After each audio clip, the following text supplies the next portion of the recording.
ನಮಸ್ಕಾರ. Praise the lord Jesus. ಎಲ್ಲ ನನ್ನ ಪ್ರೀತಿಯ ದೇವಜನರೇ, ನನ್ನ ಪ್ರೀತಿಯ ಸಹೋದರಿ ಸಹೋದರ, ಹಿರಿಯರೇ, ಯವನಸ್ಥರೇ, ದೇವರನ್ನು ಪ್ರೀತಿ ಮಾಡಿ ಆತನ ಪಾದ ಸನ್ನಿಧಿಗೆ ಬಂದಿರುವಂಥ ನಿಮ್ಮೆಲ್ಲರನ್ನ ವಂದಿಸ್ತೇನೆ. ಚೆನ್ನಾಗಿದ್ದೀರಲ್ವಾ? ದೇವಾದಿದೇವನ ಕೃಪೆ, ಕರುಣೆ, ಸಮಾಧಾನ, ಶಾಂತಿ ನಿಮ್ಮ ಹೃದಯಗಳನ್ನು ಈ ದಿನ ವಾಕ್ಯ ಕೇಳುವಾಗಲೇ ಆವರಿಸಿಕೊಳ್ಳಲಿ. ನಿಮ್ಮ ಕುಟುಂಬಗಳು ಅನುಗ್ರಹಿಸಲ್ಪಡಲಿ ಎಂದು ನಾನು ಪ್ರಾರ್ಥಿಸ್ತಾ ಇದ್ದೇನೆ. ದೇವಜನವೇ, ದೇವರು ಒಂದು ಒಳ್ಳೆಯ ಆಲೋಚನೆಯನ್ನು ಈ ದಿನ ನಿಮಗೂ ನನಗೂ ಕೊಡುತ್ತಾ ಇದ್ದಾರೆ. ಅದೇನೆಂದರೆ, ಸಜ್ಜನರ ಮನೆಯನ್ನು ದೇವರು ಆಶೀರ್ವದಿಸುವನು, ನೀತಿವಂತರ ಮನೆಯನ್ನು ದೇವರು ಆಶೀರ್ವದಿಸುವನು. ಉನ್ನತಿಯೇ ಇಲ್ಲ, ಬೆಳವಣಿಗೆಯೇ ಇಲ್ಲ, ಏನು ಮಾಡಿದರೂ ಕೂಡ ಆಶೀರ್ವಾದ ಕಾಣಿಸುತ್ತಲೇ ಇಲ್ಲ. ಬೇರೆಯವರು ಬೆಳೆಯುತ್ತಾ ಹೋಗುತ್ತಿದ್ದಾರೆ, ನಾವಾದರೂ ಇದ್ದಾಗೇ ಇದ್ದೀವಿ ಅಂತ ಅಂದುಕೊಳ್ಳುತ್ತಾ ಇದ್ದೀರಾ? ನಿಮಗೆ ದೇವರಾತ್ಮನು ಇವತ್ತು ಒಂದು ಒಳ್ಳೆಯ ಆಲೋಚನೆ ಮೂಲಕವಾಗಿ ನಿಮಗೆ ಆದರಣೆಯನ್ನು ಕೊಡಲಿಕ್ಕೂ ಧೈರ್ಯವನ್ನು, ನಂಬಿಕೆಯನ್ನು ಹುಟ್ಟಿಸಲಿಕ್ಕೂ ಇವತ್ತು ನಮ್ಮನ್ನು ಕರೆದಿದ್ದಾರೆ. ಸೇರಿ ಬಂದಿರುವಂಥ ನಿಮ್ಮೆಲ್ಲರೊಟ್ಟಿಗೂ ಈ ದಿನದ ಮುಖ್ಯವಾದಂಥ ದೇವರ ವಾಕ್ಯವನ್ನು ಓದುತ್ತೇನೆ. ಜ್ಞಾನೋಕ್ತಿಗಳ ಗ್ರಂಥ 12ನೇ ಅಧ್ಯಾಯ 7ನೇ ವಚನ. ದುರ್ಜನರು ಕೆಡವಲ್ಪಟ್ಟು ನಿರ್ಮೂಲವಾಗುವರು, ಸಜ್ಜನರ ಮನೆಯು ಸ್ಥಿರವಾಗಿ ನಿಲ್ಲುವುದು. ಹಾಲೆಲೂಯಾ. ಯೇಸುವಿನ ನಾಮಕ್ಕೆ ಸ್ತೋತ್ರ ಉಂಟಾಗಲಿ. ಸಜ್ಜನರ ಮೇಲೆ ಸ್ವಾಮಿಗೆ ಪ್ರೀತಿ ಉಂಟು. ಭಕ್ತಿಯುಳ್ಳವರ ಮೇಲೆ ದೇವರಿಗೆ ಖಂಡಿತ ಪ್ರೀತಿ ಉಂಟು, ಇಲ್ಲ ಅಂತ ಅಲ್ಲ. ನಿಮಗೆ ಒಂದು ಉದಾಹರಣೆಯನ್ನು ದೇವರ ಆತ್ಮನು ಪ್ರೇರೇಪಿಸುತ್ತಾ ಹೇಳುತ್ತಿದ್ದಾರೆ. ಅದೇನೆಂದರೆ, ಚೈನಾ ದೇಶದಲ್ಲಿ ಒಂದು ಬಿದಿರಿನ ಒಂದು ತಳಿ ಇದೆ ಅಂತ ಹೇಳುತ್ತಾರೆ. ಬಿದಿರು, ನಾನು ಒಂದು ಸಾರಿ ಹೇಳಿದ್ದೇನೆ, ಈ ಬಿದಿರು ನಾಟಿ ಮಾಡಲ್ಪಡುವಾಗ ಭೂಮಿಯ ಒಳಗೆ ಅದು ಭೂಮಿಯ ಮೇಲ್ಭಾಗಕ್ಕೆ ಬರುವುದಕ್ಕೆ 5 ವರ್ಷ ತೆಗೆದುಕೊಳ್ಳುತ್ತದಂತೆ. ನಮ್ಮ ಮಾತಿನಲ್ಲಿ ಇಡಬೇಕಾದ್ರೆ ಮೊಳಕೆ ಹೊಡಿಬೇಕಾದ್ರೆ 5 ವರ್ಷ ತೆಗೆದುಕೊಳ್ಳುತ್ತದಂತೆ. 5 ವರ್ಷ ಎಂದುಕೊಳ್ಳುತ್ತಾರಂತೆ. ಇನ್ನು ಇದು ಒಳಗಡೆ ಹೋಯ್ತೇನೋ, ಇದು ಹುಟ್ಟುವುದಿಲ್ಲವೇನೋ, ಇನ್ನು ಬರುವುದಿಲ್ಲವೇನೋ ಅಂತ ಅಂದುಕೊಳ್ಳುತ್ತಾರಂತೆ. ಆದರೆ 6ನೇ ವರ್ಷ ಏನಾಗುತ್ತೆ ಅಂತ ಗೊತ್ತಾ? 90 ಅಡಿ ಉದ್ದ ಒಂದೇ ವರ್ಷದಲ್ಲಿ ಬೆಳೆಯುತ್ತದಂತೆ. ಹಾಲೆಲೂಯಾ. ದೇವಜನರು, ಅರ್ಥ ಆಯ್ತಾ ನಿಮಗೆ? 5 ವರ್ಷ ಮೊಳಕೆನೇ ಹೊಡೆಯದೇ ಇರುವಂಥ ಆ ಒಂದು ಬಿದಿರು 6ನೇ ವರ್ಷದಲ್ಲಿ, ಅಂದರೆ 1 ವರ್ಷದಲ್ಲಿ 90 ಅಡಿ ಎತ್ತರಕ್ಕೆ ಬೆಳೆಯುವಷ್ಟು ಸಾಮರ್ಥ್ಯ ಅದಕ್ಕಿದೆ ಅಂತ. ಇದು ನಮ್ಮನ್ನು ಹೇಗೆ ಉತ್ತೇಜಿಸುತ್ತದೆ ಗೊತ್ತಾ? ನಿಮ್ಮ ಕುಟುಂಬ, ನಿಮ್ಮ ಮಕ್ಕಳ ಭವಿಷ್ಯ, ನಿಮಗೆ ಬರಬೇಕಾದ ಆಶೀರ್ವಾದ ಕಾಣಿಸುತ್ತಾನೇ ಇಲ್ವಾ? ಮೊಳಕೆನೇ ಒಡೆದಿಲ್ಲ, ಒಳಗೆ ಸತ್ತೋಯ್ತೇನೋ, ಒಳಗಡೆ ಇದೆಯೋ ಇಲ್ವೋ, ಅಂದರೆ ಆ ರೀತಿಯಾಗಿ ನಕಾರಾತ್ಮಕವಾದಂಥ ಆಲೋಚನೆಗಳು ನಮಗೆ ಬರಬಹುದು. ಆದರೆ ದೇವರ ವಾಕ್ಯ ಹೇಳುವುದೇನೆಂದರೆ, ನಿಮ್ಮ ಉನ್ನತಿಯು 0 ಲೆವೆಲಲ್ಲೇ, ಏನೂ ಕಾಣಿಸ್ತಾ ಇಲ್ವಾ? ನಾವು ನಕಾರಾತ್ಮಕ ಆಗಬಾರದು. ನನಗೇನು ನಡೆದಿಲ್ಲ, ನನಗೇನು ಆಗ್ತಾ ಇಲ್ಲ ಅಂತ ಗುಣಗುಟ್ಟಬಾರದು. ಏನಾಗುತ್ತೆ? ಆ ಗುಣಗುಟ್ಟುವಿಕೆ ನಮಗೆ ಆಶೀರ್ವಾದವನ್ನು ತರುವುದಿಲ್ಲ. ಅರ್ಥ ಆಯ್ತಲ್ಲ? ಆಶೀರ್ವಾದವನ್ನು ತರುವುದಿಲ್ಲ. ಬದಲಾಗಿ ದೇವರು ವಾಕ್ಯ ಹೇಳುತ್ತದೆ, ನಮಗೆ ಆಶೀರ್ವಾದ ಬರಬೇಕಾದರೆ, ನಾವು ಕಾದಿರುವಿಕೆ ನೆರವೇರಬೇಕಾದರೆ, ಆ ಬಿದಿರಿನ ಹಾಗೆ 5 ವರ್ಷ ವೇಸ್ಟು, 0, ಏನೂ ಫಲ ಇಲ್ಲ. 6ನೇ ವರ್ಷ ದೇವರ ವಾಕ್ಯ ನಿಮಗೂ ನನಗೆ ಎಚ್ಚರಿಸುವುದೇನೆಂದರೆ, ನಿರೀಕ್ಷೆಯಿಂದಿರಿ, ನಂಬಿರಿ, ಪ್ರಾರ್ಥಿಸಿ, ಕಾದಿರಿ, ನಿಮಗೆ ಬಂದೇ ಬರುವುದೆಂದು ನಂಬಿರಿ. ಅದೇ ಸಕಾರಾತ್ಮಕವಾದಂಥ ನಂಬಿಕೆ. ಆದರೆ ನಮ್ಮಲ್ಲಿರುವಂಥ, ಕ್ರೈಸ್ತರಲ್ಲಿರುವಂಥ ಒಂದು ಬುದ್ಧಿ ಏನು ಗೊತ್ತಾ? ಕೆಲವು ದಿನಗಳು ಅದು ಕಾಣಿಸದೆ ಹೋದರೆ, ನಡೆಯದೆ ಹೋದರೆ ನಮಗೆ ನಾವೇ ಶಾಪ ಹಾಕ್ಕೊಳ್ತೀವಿ. ಅಯ್ಯೋ, ನನ್ನ ಜೀವನ ಇಷ್ಟೇ, ನನ್ನ ಮನೆ ಪರಿಸ್ಥಿತಿ ಇಷ್ಟೇ, ನನ್ನ ಮಕ್ಕಳ ಪರಿಸ್ಥಿತಿ ಇಷ್ಟೇ, ಎಲ್ಲಿ ಬೆಳವಣಿಗೆ ಆಗುತ್ತೆ, ಎಲ್ಲಿ ಉದ್ಧಾರ ಆಗ್ತೀವಿ, ಎಲ್ಲಿ ಮೇಲಕ್ಕೆ ಬರ್ತೀವಿ ಅಂತ ನಮಗೆ ನಾವೇ ಶಾಪ ಹಾಕ್ಕೊಳ್ತೀವಿ. ಆಗ ಏನಾಗುತ್ತೆ ಗೊತ್ತಾ? ಉನ್ನತಿಯು ಸಿಗುವುದಿಲ್ಲ. ಬದಲಾಗಿ ನಂಬಿದವರಿಗೆ, ಪ್ರಾರ್ಥಿಸಿದವರಿಗೆ ದೇವರು ತಮ್ಮ ಪ್ರಾಂತ್ಯಗಳನ್ನು ವಿಸ್ತಾರ ಮಾಡ್ತಾರೆ. ನೋಡಿ, ಈ ವಾಕ್ಯದಲ್ಲಿ ನಾವು ಗಮನಿಸುವಾಗ ದುರ್ಜನರು ಮತ್ತು ಸಜ್ಜನರ ಕುರಿತಾಗಿ ಮಾತನಾಡ್ತಾ ಇದೆ. ಅನೇಕರು ಹೇಳುವಂಥ ಮಾತೇನೆಂದರೆ, ನಾವೇನು ದುರ್ಜನರು ಅಲ್ಲ, ನಾವು ಸಜ್ಜನರೇ ಅಂತಾರೆ. ಆದರೆ ಈ ಸಜ್ಜನರು ದುರ್ಜನರಲ್ಲಿರುವಂಥ ವ್ಯತ್ಯಾಸಗಳೇನು? ಈ ದುರ್ಜನರ ಜೀವಿತ ಹೇಗಿರುತ್ತದೆ, ಸಜ್ಜನರ ಜೀವಿತ ಹೇಗೆ ಮಾರ್ಪಡುತ್ತದೆ ಎಂಬುದನ್ನು ನಾವು ಸ್ವಲ್ಪ ದೇವರ ವಾಕ್ಯದ ಮೂಲಕವಾಗಿ ನೋಡೋಣ. ಕೊನೆಯವರೆಗೆ ವಿಡಿಯೋನ ನೋಡಿರಿ. ನಿಮಗಿಷ್ಟ ಆದರೆ ಲೈಕ್ ಮಾಡಿರಿ, ನಿಮಗಿನ್ನಿಷ್ಟ ಆದರೆ ಶೇರ್ ಮಾಡಿಕೊಳ್ಳಿ. ಈ ಸೇವೆಗಾಗಿ ದಯಮಾಡಿ ಪ್ರಾರ್ಥನೆ ಮಾಡಿರಿ ಎಂದು ನಾನು ಕೇಳಿಕೊಳ್ಳುತ್ತೇನೆ. ನಿಮಗೆ ಸಾಧ್ಯವಾದರೆ ಪ್ರತಿನಿತ್ಯ ರಾತ್ರಿಯಲ್ಲಿ 9 ಗಂಟೆಗೆ ಲೈವಲ್ಲಿ ಜಾಯಿನ್ ಆಗಿರಿ. ದೇವರು ನಿಮ್ಮನ್ನು ಆಶೀರ್ವಾದ ಮಾಡಲಿ. ನನ್ನ ಪ್ರಿಯ ದೇವಜನವೇ, ಇಲ್ಲಿ ನಾವು ನೋಡುತ್ತಾ ಇದ್ದೇವೆ, ದುರ್ಜನರ ಕುರಿತಾಗಿ ಮೊದಲನೇ ಭಾಗ ಹೇಳುತ್ತಾ ಇದೆ. ಈ ದುರ್ಜನರು ತಾತ್ಕಾಲಿಕ. ಆದರೆ ನೋಡಿ, ಲೋಕದ ಜನ ಈಗ ಗೊತ್ತಾ, ಬೇಗನೆ ಮೇಲಕ್ಕೆ ಬರಬೇಕು, ಬೇಗನೆ ದುಡ್ಡು ಮಾಡಬೇಕು, ಬೇಗನೆ ಹೆಸರು ಮಾಡಬೇಕು, ಬೇಗನೆ ಎಲ್ಲ. ಹೇಗೆಂದರೆ ಅದು ತಡ್ಕೊಳ್ಳೋಕ್ಕಾಗಲ್ಲ. ಬಟ್ ದೇವರೇನು ಹೇಳ್ತಾರೆ ಗೊತ್ತಾ? ಆ ಬೇಗನೆ ಅನ್ನುವಂಥದ್ದು ಟೆಂಪರವರಿ, ಅಂದರೆ ತಾತ್ಕಾಲಿಕ. ಅವ್ರು ನೋಡ್ತಾ ಇರುವಂಥದ್ದು ಈಗಿನ ಸದ್ಯದ ಸ್ವಲ್ಪ ಕಾಲವನ್ನು ನೋಡುತ್ತಾ ಇದ್ದಾರೆ. ದೇವರ ಮಕ್ಕಳು ಯಾವಾಗಲೂ ಅವರ ದೃಷ್ಟಿ ದೂರದೃಷ್ಟಿಯಾಗಿರುತ್ತದೆ ಹೊರತು ಹತ್ತಿರದ ದೃಷ್ಟಿ ಅಲ್ಲ. ಇವತ್ತು ನಾವು ಚೆನ್ನಾಗಿ ಇದ್ದು ನಾಳೆ ದುಃಖ ಪಡುವುದಲ್ಲ. ಇವತ್ತು ನಾವು ಖುಷಿಪಟ್ಟು ನಾಳೆ ಬೇಸರ ಮಾಡಿಕೊಳ್ಳುವುದಲ್ಲ. ಬದಲಾಗಿ ದೇವರು ನಮಗೆ ಹೇಳ್ತಾನೆ, ನೀನು ಮುಂದಿನ ಕಾರ್ಯಗಳ ಮುಂದಿನ ಸಂಗತಿಗಳ ಮೇಲೆ ನಿರೀಕ್ಷೆ ಇಡು. ಮುಂಬರುವ ದಿನಗಳನ್ನು ದೇವಜನವೇ ಎಲ್ಲರೂ ಪ್ರಾರಂಭ ಮಾಡ್ತಾರೆ. ಓಟ ಓಡುವಾಗ ಎಲ್ಲರೂ ಓಡಲಿಕ್ಕೆ ಪ್ರಾರಂಭಿಸ್ತಾರೆ. ಆದರೆ ಪ್ರಶಸ್ತಿ ಸಿಕ್ಕುವುದು ಗುರಿ ಮುಟ್ಟಿದವರಿಗೆ ಮಾತ್ರ ತಾನೇ. ನಾನು ಓಡ್ತೀನಿ ಅಂತ ಎಲ್ಲರೂ ಸ್ಟಾರ್ಟ್ ಮಾಡ್ತಾರೆ. ಆದರೆ ಗುರಿ ಮುಟ್ಟುವವರಿಗೆ ಮಾತ್ರವೇ ಅನುಗ್ರಹ, ಆಶೀರ್ವಾದ. ಈ ದಿನ ನಾವು ಗುರಿ ಮುಟ್ಟಿದವರು ಸಂತೋಷ ಪಡುತ್ತಾರೆ, ಅವರ ಎಲ್ಲ ಅನುಭವಗಳನ್ನು ಹಂಚಿಕೊಳ್ಳುತ್ತಾರೆ. ನೀವು ನಾನು ಗುರಿ ಮುಟ್ಟುವವರೇ ಹೊರತು ಗುರಿಯನ್ನು ಅಂದರೆ ಪ್ರಾರಂಭದಲ್ಲಿ ಪ್ರಾರಂಭಿಸುವವರು ಅಲ್ಲ. Anybody can start, but only one can win. ಅಂದರೆ ಯಾರು ಬೇಕಾದರೂ ಓಡಬಹುದು. ವಿನ್ನರ್ ಅನ್ನೋದು, ಜಯ ಗಳಿಸುವುದು ಒಬ್ಬರು ಮಾತ್ರನೇ. ನನ್ನ ಪ್ರಿಯ ದೇವಜನವೇ, ನನ್ನ ಜೀವಿತಗಳಲ್ಲಿ ದೇವರು ಇವತ್ತು ಬಹಳ ಬಹಳ ಆಳವಾದಂಥ ಸಂದೇಶವನ್ನು ಕೊಡುತ್ತಾ ಇರೋದೇನೆಂದರೆ, ಈ ಒಂದು ದುರ್ಜನರು ಏನಾಗ್ತಾರೆ ಗೊತ್ತಾ? ಅವರು ಗರ್ವಿಷ್ಠತನದ ಮೇಲೆ ಕಟ್ಟಲ್ಪಡುತ್ತಾರೆ, ಸ್ವಾರ್ಥದ ಮೇಲೆ ಕಟ್ಟಲ್ಪಡುತ್ತಾರೆ, ಅನ್ಯಾಯದ ಮೇಲೆ ಕಟ್ಟಲ್ಪಡುತ್ತಾರೆ, ಅದು ದೇವರ ಮೇಲೆ ಭಯಭಕ್ತಿ ಇಲ್ಲದೆ ಕಟ್ಟಲ್ಪಡುತ್ತಾರೆ, ಅವರ ಸ್ವಂತ ಆಶೆ ಪಾಶಗಳ ಮೇಲೆ ಕಟ್ಟಲ್ಪಡುತ್ತಾರೆ. ಅದಕ್ಕೆ ಮೊದಲ ಭಾಗ ಹೇಳುತ್ತದೆ, ದುರ್ಜನರು ಕೆಡವಲ್ಪಟ್ಟು ನಿರ್ಮೂಲವಾಗುವರು. ನೋಡಿ, ಬಹಳ ಸ್ಟ್ರಾಂಗ್ ಆಗಿ ಕಟ್ಟಿರುವ ಬಿಲ್ಡಿಂಗು, ಬಲವಾಗಿ ಕಟ್ಟಿರುವ ಕೋಟೆಗಳನ್ನು ಬೀಳಿಸೋದು ಸ್ವಲ್ಪ ಕಷ್ಟ ಸಾಧ್ಯ. ಆದರೆ ಕೆಲವು ನೋಡ್ರಿ, ಸುಮ್ಮನೆ ಅವಷ್ಟಕ್ಕವೇ ಬಿದ್ದೋಗ್ತಾ ಇರ್ತವೆ ಬಿಲ್ಡಿಂಗ್ಗಳು. ನೋಡಿ, ದುರ್ಜನರು ಹಾಗೇ ಬೇಗನೆ ಮನೆ ಕಟ್ಟಿ ಮುಗಿಸ್ಬಿಡ್ಬೋದು. ಆದರೆ ಅದೇನಾದರೂ ಸರಿಯಾಗಿ ಕಟ್ಟಲ್ಪಡದೆ ಹೋದರೆ ಬಿದ್ದು ಹೋಗುತ್ತದೆ. ಇಲ್ಲಿ ದೇವರ ವಾಕ್ಯ ಹೇಳುತ್ತಾ ಇರೋದೇನೆಂದರೆ, ಇವರು ಈ ದುರ್ಜನರ ಒಂದು ಅಡಿಪಾಯ ಏನಾಗಿರುತ್ತದೆ ಗೊತ್ತಾ? ಅದು ಬಲಹೀನವಾಗಿರ್ತದಂತೆ.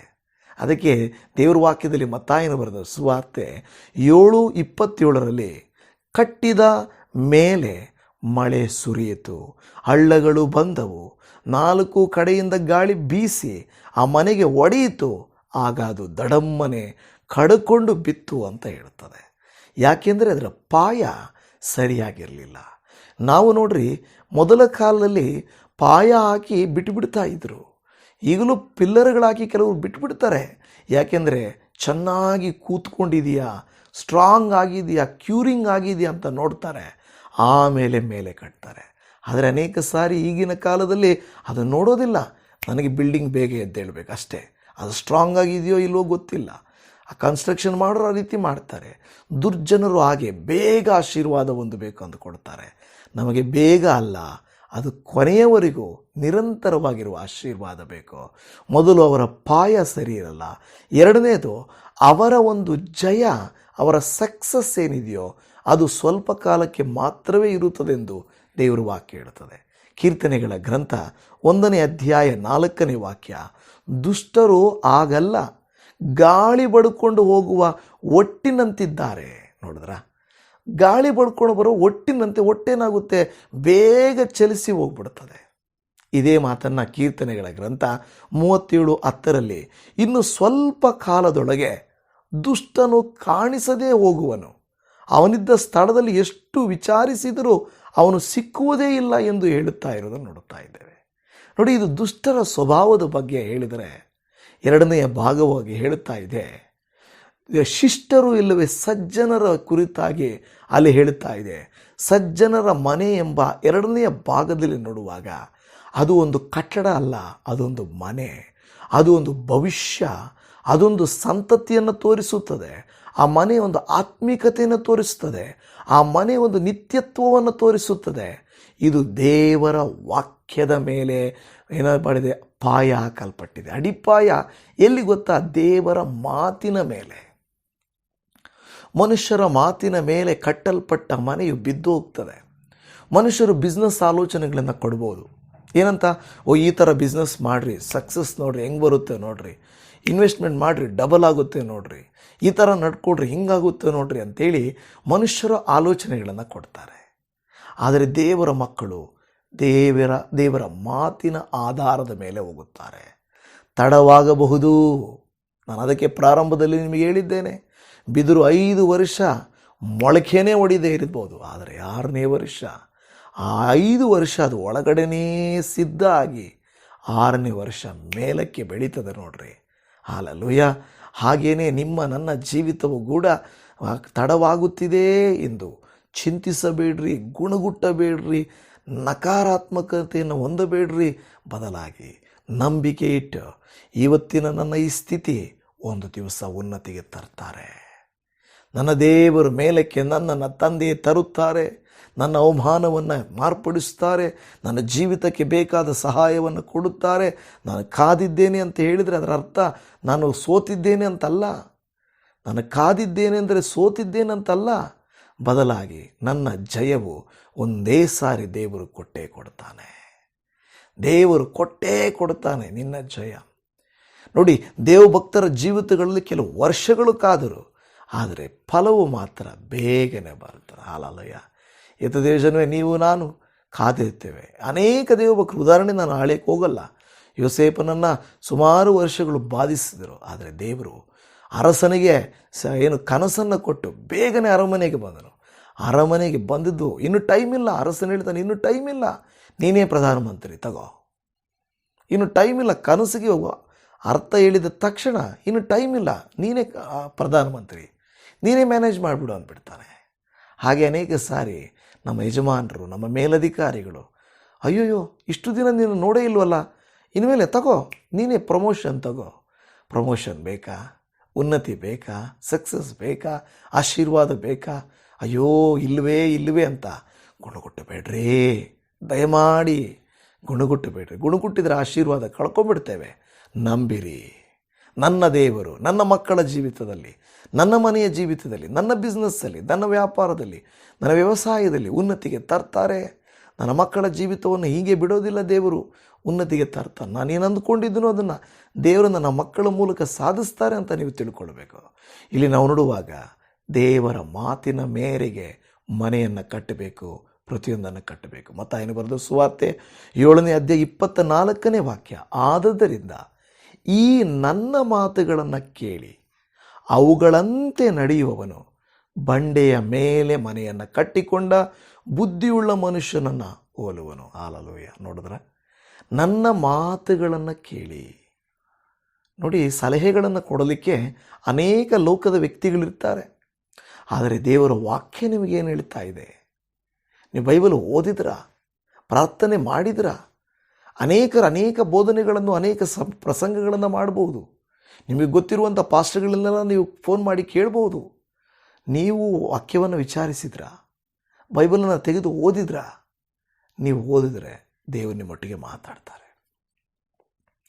ಈ ನನ್ನ ಮಾತುಗಳನ್ನು ಕೇಳಿ, ನೀವು ಕೇಳಿಸ್ಕೋಬೋದು, ಇಲ್ಲವೇ ಓದಬಹುದು, ಕೇಳಿ ಅವುಗಳಂತೆ ನಡೆಯುವವನು ಬಂಡೆಯ ಮೇಲೆ ಮನೆ ಕಟ್ಟುವಂತಿರುವಂಥವನು. ಇಲ್ಲಿ ಹೇಳುತ್ತಾ ಇದೆ, ದೇವರ ವಾಕ್ಯದ ಮೇಲೆ ಸಜ್ಜನರು ಕಟ್ತಾರೆ ಮನೆ. ಎರಡನೇದಾಗಿ ನೋಡುತ್ತಾ ಇದ್ದೇವೆ, ನೀತಿವಂತಿಕೆಯ ಮೇಲೆ ಅವರ ಮನೆಯನ್ನು ಕಟ್ತಾರೆ.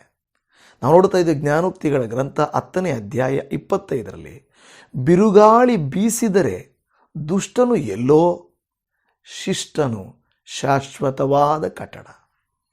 ಶಿಷ್ಟನು ಶಾಶ್ವತವಾದ ಕಟ್ಟಡ. ದೇವಜನ ನೋಡ್ರಿ, ಹಳೇ ಕಟ್ಟಡಗಳಿರ್ತವೆ. ಈ ಕಟ್ಟಿರುವ ಮನೆಗಳು ಹಳೆವಾಗ್ಬಿಡ್ತವೆ. ಆದರೆ ಅರಸರಗಳ ಕಾಲದಲ್ಲಿ ಕಟ್ಟಿರುವಂಥ ಅರಮನೆಗಳನ್ನು ನೋಡ್ರಿ, ಅವು ಎಷ್ಟು ಸ್ಟ್ರಾಂಗ್ ಆಗಿರ್ತವೆ. ಈಗ ನಾವು ಪ್ಯಾಲೇಸ್ಗಳನ್ನು ನೋಡ್ತೀವಿ, ಮೈಸೂರು ಪ್ಯಾಲೇಸ್ ಥರ ನೋಡುವಾಗ ಅದೆಷ್ಟು ವರ್ಷಗಳಿಂದಿದೆ. ಅದರ ಜೊತೆಯಲ್ಲಿ ಕಟ್ಟಿದಂಥ ಕೆಲವು ಬಿಲ್ಡಿಂಗ್ಗಳನ್ನು ಹೋಗಿ ನೋಡ್ರಿ, ಅವೇನಾಗಿರ್ತವೆ, ಅವು ಬಿದ್ದು ಹೋಗುವ ಸ್ಥಿತಿಗೆ ಬಂದಿರ್ತವೆ.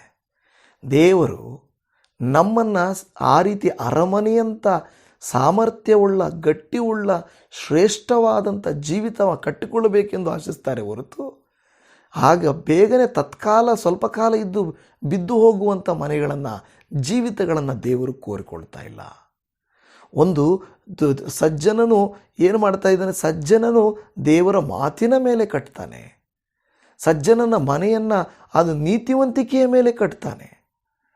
ಸಜ್ಜನನು ದೇವರ ಮಾತನ್ನು ಅನುಸರಿಸಿ ನಡೆಯುತ್ತಾನೆ. ಹಾಗಾದರೆ ಈ ಸಜ್ಜನನು ಯಾವುದರ ಆಧಾರದ ಮೇಲೆ ಇವನು ಈ ತನ್ನ ಮನೆಯನ್ನು ಕಟ್ಟಿಕೊಳ್ತಾನೆ ಅಂತ ಹೇಳಿದರೆ, ಮೊದಲನೇದಾಗಿ ನಾವು ನೋಡುತ್ತಾ ಇದ್ದೇವೆ, ಈ ಸಜ್ಜನನು ದೇವರಿಗೆ ಭಯಪಡುವವನಾಗಿದ್ದಾನೆ. ಇವತ್ತು ಯಾರು ದೇವರಿಗೆ ಭಯಪಡೋದಿಲ್ವೋ ಅವರು ತನ್ನ ಇಷ್ಟಾನುಸಾರ ಜೀವಿಸ್ತಾರೆ. ಯಾರು ದೇವರಿಗೆ ಭಯಪಡುತ್ತಾರೋ ಕೆಟ್ಟತನವನ್ನು ಮಾಡುವುದಕ್ಕೆ ಆಲೋಚಿಸ್ತಾರೆ. ನನ್ನ ದೇವರನ್ನು ನೋಡ್ತಾ ಇದ್ದಾನಲ್ವಾ ಅಲ್ವಾ?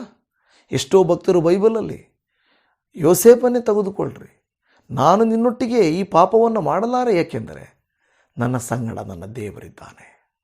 ಯಾರೂ ನೋಡ್ತಾ ಇಲ್ಲ ಅಂತ ಹೇಳ್ಬೋದು ನೀನು, ನನ್ನ ದೇವರು ನೋಡ್ತಾ ಇದ್ದಾನೆ. ಮೈ ಗಾಡ್ ಈಸ್ ವಾಚಿಂಗ್. ನನ್ನ ದೇವರು ನೋಡ್ತಾ ಇದ್ದಾನೆ. ಈ ನಂಬಿಕೆ ನಿಮಗಿದೆಯಾ? ನನ್ನ ದೇವರು ನೋಡ್ತಾ ಇದ್ದಾನೆ. ನಿನ್ನ ಕಷ್ಟನೂ ನೋಡ್ತಾನೆ, ನಿನ್ನ ಅವಮಾನನೂ ನೋಡ್ತಾನೆ, ನಿನಗೆ ಸಿಕ್ಕಿರುವ ಸಂತೋಷ ಸಮಾಧಾನವನ್ನು ನೋಡ್ತಾ ಇದ್ದಾನೆ. ಆತನು ನೋಡುವ ದೇವರು. ಆಗರಳು ದೇವರಿಗೆ ಕೊಟ್ಟಂಥ ಹೆಸರು ನೋಡುವ ದೇವರು. God who sees me. ನನ್ನನ್ನು ನೋಡುವ ಯೆಹೋವ ನಿಸ್ಸಿಯಾದ ದೇವರು, ನನ್ನನ್ನು ನೋಡುವ ದೇವರು. ಹಾಲೆಲೂಯಾ. ಇವತ್ತು ನಿಮ್ಮನ್ನು ದೇವರು ನೋಡುವ ದೇವರಾಗಿದ್ದಾನೆ. ಹಾಲೆಲೂಯಾ. ಕರ್ತನಾಮಕ್ಕೆ ಸ್ತೋತ್ರ. ನೀತಿವಂತರ ಮನೆಯು ಕಟ್ಟಲ್ಪಡುವುದು, ಸಜ್ಜನರ ಮನೆಯು ಕಟ್ಟಲ್ಪಡುತ್ತದೆ. ಭಯಪಡಬೇಡ್ರಿ. ಅದಕ್ಕೆ ಹೇಳಿದರೆ ದೇವರ ಭಯವೇ ಸಜ್ಜನರ ಮನೆ ಕಟ್ಟಲ್ಪಡುವಂಥದ್ದು. ಜ್ಞಾನೋಕ್ತಿ 14:26, ಯೆಹೋವನಿಗೆ ಭಯಪಡುವುದರಿಂದ ಕೇವಲ ನಿರ್ಭಯ, ಆತನ ಮಕ್ಕಳಿಗೆ ಆಶ್ರಯವಿದ್ದೇ ಇರುವುದು. ದೇವರಿಗೆ ಭಯಪಡೋದೇ ನಿರ್ಭಯನಂತೆ. ನೋಡ್ರಿ, ಎಂಥ ಮಾತಲ್ವ. ಆತನಿಗೆ ಭಯಪಟ್ಟರೆ ನಿಮ್ಮ ಭಯ ಎಲ್ಲ ಹೋಗ್ತದೆ. ಎರಡನೇದಾಗಿ ನೋಡುತ್ತೇವೆ, ಈ ಸಜ್ಜನರು ಹೇಗೆ ನಡ್ಕೊಳ್ತಾರೆ ಅಂದರೆ ಸದ್ಧರ್ಮಿಗಳಾಗಿ, ನಿರ್ದೋಷಿಗಳಾಗಿ ನಡ್ಕೊಳ್ತಾರೆ. ಜ್ಞಾನೋಕ್ತಿ 20ನೇ ಅಧ್ಯಾಯ 7ನೇ ವಾಕ್ಯದಲ್ಲಿ, ಸದ್ಧರ್ಮಿಯು ನಿರ್ದೋಷವಾಗಿ ನಡೆಯುವನು, ಅವನು ಗತಿಸಿದ ಮೇಲೆಯೂ ಅವನ ಮಕ್ಕಳು ಭಾಗ್ಯವಂತರು. ವಾವ್! ಅವನು ಗತಿಸಿದ ಮೇಲೆಯೂ ಅವನ ಮಕ್ಕಳು ಭಾಗ್ಯವಂತರು. ನೋಡಿದ್ರೆ ಲೆಗಸಿ ಕಂಟಿನ್ಯೂಸ್ ಅಂತಾರೆ. ಅಂದರೆ ತಂದೆ ತಾಯಿ ಮಾಡಿದ್ದು ಮುಂದುವರಿಯುತ್ತದೆ. ಬಿಲ್ಡಿಂಗು, ಆಸ್ತಿ, ಐಶ್ವರ್ಯ ಎಲ್ಲವೂ ಹಾಳಾಗಬಹುದು. ನೀವು ನಿಮ್ಮ ಮಕ್ಕಳಿಗೆ ಕೊಟ್ಟಂಥ ಉನ್ನತಿಯನ್ನು, ಆ ಬೆಳವಣಿಗೆಯನ್ನು, ದೈವಾಶೀರ್ವಾದವನ್ನು, ದೈವಭಕ್ತಿಯನ್ನು ನೀವು ಕೊಟ್ಟರೆ ಅದು ಎಂದಿಗೂ ವ್ಯರ್ಥ ಆಗುವುದಿಲ್ಲ. ನೀವು ಹೋದರೂ ನಿಮ್ಮ ಮಕ್ಕಳು ಅದನ್ನು ಅನುಭವಿಸ್ತಾರೆ. ಸದ್ಧರ್ಮಿಗಳಾಗಿ, ನಿರ್ದೋಷಿಗಳಾಗಿ ಇರುತ್ತಾರೆಂದು ದೇವರು ವಾಕ್ಯ ಹೇಳ್ತದೆ. ಈ ಸಜ್ಜನರು ಮಾಡೋ ಮೂರನೇ ಕಾರ್ಯ, ದೇವರಲ್ಲಿ ಭರವಸೆ ಇಡುತ್ತಾರೆ. ಕೀರ್ತನೆಗಳ ಗ್ರಂಥ 125:1, ಯೆಹೋವನಲ್ಲಿ ಭರವಸೆ ಇಡುವವರು ಚಿಯೋನ್ ಪರ್ವತದ ಹಾಗೆ ಇದ್ದಾರೆ, ಅದು ಕದಲುವುದಿಲ್ಲ, ಅದು ಸದಾ ಸ್ಥಿರವಾಗಿರುವುದು. ಅವರ ಹಾಗೆ ಸದಾ ಸ್ಥಿರವಾಗಿರುತ್ತಾರೆ. ಮತ್ತು ಸಜ್ಜನರು ಬಲವುಳ್ಳವರಾಗಿರುತ್ತಾರೆ. ಯಾಕೆಂದರೆ ಅವರ ಬಲವು ದೇವರಿಂದ ಬರ್ತಾ ಇರ್ತದೆ. ಹಲ್ಲೆಲೂಯಾ. ನೋಡಿದ್ರ ಕರ್ತನಲ್ಲಿ ಪ್ರೀತಿಯ ದೇವಜನವೇ, ನಿಮ್ಮನ್ನು ನನ್ನನ್ನು ದೇವರು ಕೇಳಿಕೊಳ್ಳೋದೇನೆಂದರೆ, ನೀನು ದುಷ್ಟರು ಬೆಳವಣಿಗೆ ಆಗುವುದನ್ನು ನೋಡಿ ಬಾಧೆ ಪಡಬೇಡ. ನಿನ್ನ ಆಶೀರ್ವಾದ ಲೋಕದಿಂದಲ್ಲ, ಲೋಕದ ವ್ಯಕ್ತಿಗಳಿಂದಲ್ಲ, ದೇವರಿಂದಲೇ. ಹಾಗಾದರೆ ಆ ಬಿದಿರಿನ ಹಾಗೆ ಬಲವಾಗಿ, ದೃಢವಾಗಿ, ನಿಧಾನವಾಗಿ ಕಾಯುತ್ತಿರುವಾಗಲೂ ಕರ್ತನು ನಿಮ್ಮನ್ನು ಉನ್ನತಿಗೆ ತರ್ತಾನೆ. ಯೋಸೇಫನು ಸೆರೆಮನೆಯಲ್ಲಿಯೂ ಬಾವಿಯಲ್ಲಿ ಬಿದ್ದು ಅನೇಕ ವರ್ಷಗಳಿದ್ದನು. ದೇವರು ಆತನ ಸಂಗಡ ಇದ್ದದ್ದರಿಂದ ಒಂದೇ ಸಾರಿಗೆ ಪ್ರಧಾನಮಂತ್ರಿ ಆಗಿಬಿಟ್ಟ. ನಿಮ್ಮ ಉನ್ನತಿಯು ಅತಿ ಶೀಘ್ರ. ದೇವರು ನಿಮ್ಮನ್ನು ಆಶೀರ್ವಾದ ಮಾಡಲಿ. ಪ್ರಾರ್ಥನೆ ಮಾಡಿಕೊಳ್ಳೋಣ. ತಂದೆ ದೇವರೇ, ಅನೇಕ ಕಾರ್ಯಗಳಲ್ಲಿ ಏನೂ ಫಲಿತ ಇಲ್ಲವಲ್ಲ, ಉನ್ನತಿ ಇಲ್ಲವಲ್ಲ, ಆಶೀರ್ವಾದ ಇಲ್ಲವಲ್ಲ ಎಂದು ಅನೇಕರು ಅಂದುಕೊಳ್ಳುತ್ತಿರಬಹುದು. ಇವತ್ತಿನ ವಾಕ್ಯ, ನೀತಿವಂತರಾಗಿದ್ದರೆ ಸಾಕು, ನೀತಿವಂತನ ಜೀವಿತ ಮನೆಯು ಆಶೀರ್ವಾದ ಪೂರ್ಣವಾಗುವುದು.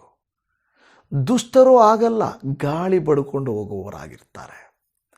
ತತ್ಕಾಲಕ್ಕೆ ಅವರು ಉನ್ನತಿಗೆ ಬಂದಿರಬಹುದು, ಆದರೆ ಸದಾಕಾಲಕ್ಕೆ ಆ ಉನ್ನತಿ ಉಳಿಯುವುದಿಲ್ಲ. ಯೇಸುವಿನ ನಾಮದಲ್ಲಿ ಒಬ್ಬ ಸೇವಕನಾಗಿ ನಾನು ಇವರಿಗಾಗಿ ಪ್ರಾರ್ಥನೆ ಮಾಡುತ್ತಾ ಇದ್ದೇನೆ.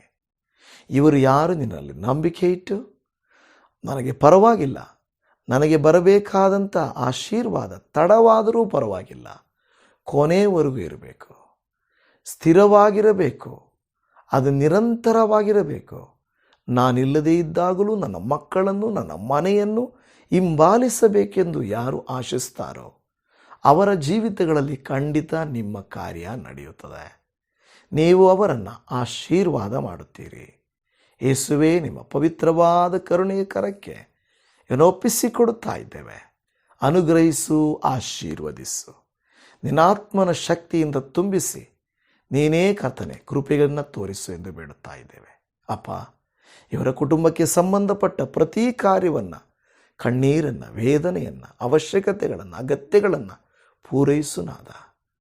ನಂಬಿ ಪ್ರಾರ್ಥನೆ ಮಾಡಿ ವಾಕ್ಯವನ್ನು ಕೇಳಿ ನಂಬಿಕೆ ಹೆಜ್ಜೆ ನೀಡುವಾಗ ಇವರ ನಂಬಿಕೆ ಹೆಜ್ಜೆಯು ಅನೇಕ ಅದ್ಭುತಗಳನ್ನು ಮಾಡಲಿ.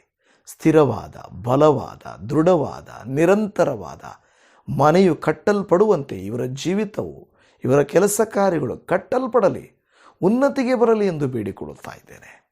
ಆರೋಗ್ಯ ಕೊಡಪ್ಪ. ಎಲ್ಲ ಬಲಹೀನತೆಗಳು, ಗಾಯಗಳು ಕಟ್ಟು. ಯೇಸುವಿನ ನಾಮದಲ್ಲಿ ಸೌಖ್ಯ ಮಾಡು. ಬಿಡುಗಡೆಯು ಆಶೀರ್ವಾದ ಉಂಟಾಗಲಿ. ಸಾಲಗಳು ತೀರಲಿ. ಮಕ್ಕಳ ಭವಿಷ್ಯ ರೂಪಿಸಲ್ಪಡಲಿ. ಶುಭ ಕಾರ್ಯಗಳು ಇವರ ಜೀವಿತದಲ್ಲಿ ನೆರವೇರಲಿ. ಈ ದಿನವೂ ನಿನ್ನ ಸಂಗಡ ಇದ್ದು ನಡೆಸುತ್ತಿ ಎಂದು ಯೇಸುವಿನ ನಾಮದಲ್ಲಿ ಬೇಡಿದ್ದೇವೆ ತಂದೆಯೇ. ಆಮೇನ್, ಆಮೇನ್. ಪ್ರೀತಿಯ ದೇವಜನವೇ, ನಿಮ್ಮೆಲ್ಲರಿಗೂ shalom. Praise the lord Jesus.